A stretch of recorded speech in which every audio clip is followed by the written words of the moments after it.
আমি কালকে একজনকে বলছি, এক মানুষের বুঝাইতে গিয়ে একটা কথা বলছি যে ভাই, এক মানুষের রক্ত দরকার, মনে করেন একই মুহূর্তে ঈমানও দরকার। কোনটা বেশি দরকার? রক্তের অভাবে মৃত্যু হবে, ঈমানের অভাবে জাহান্নাম।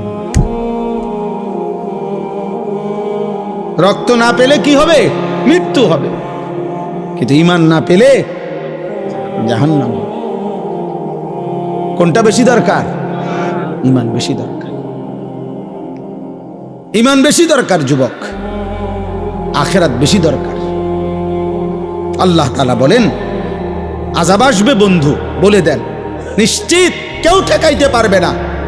সেই দিন চূড়ান্ত, যে দিনের দৈর্ঘ্য হাসরের দিনের একদিন 50,000 বছর। খামখেয়ালি মনে হয় 50,000 বছর।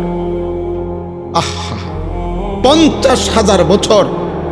এ কথা কল্পনা করলে তো মাথা ঘুরার কথা। এ কি একদিন দুই দিন? এই 50,000 বছরের লম্বা শুধু আখিরাত, জাহান্নাম তো এর পরে বেটা। জেলখানার মধ্যে দুই ধরনের আসামি থাকে। এক ধরনের আসামিকে বলে হাজতি, আরেক ধরনের আসামিকে বলে কয়েদি।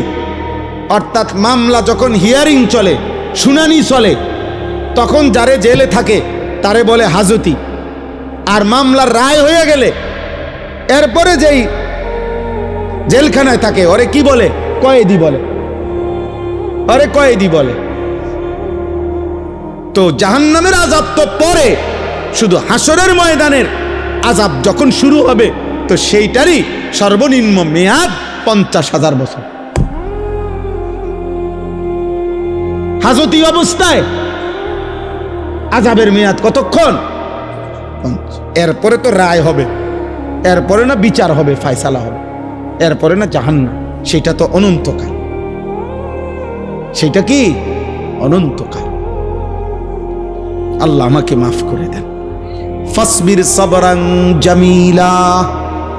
আল্লাহ বলেন অতএব বন্ধু, যে যা বিদ্রুপ করুক, ঠাট্টা করুক, আপনি সবর করেন, আপনি ধৈর্য ধারণ করেন, আপনি বলতে থাকেন, শুনতে থাকেন, আপনি গোলামি করতে থাকেন, আমি আল্লাহর দিকে ডাকতে থাকেন, আমার ইবাদত করতে থাকেন, আমার বান্দাদেরকে বলতে থাকেন ইন্নাহুম ইয়ারাউনাহু বাঈদা ওয়া নারাহু করিবা।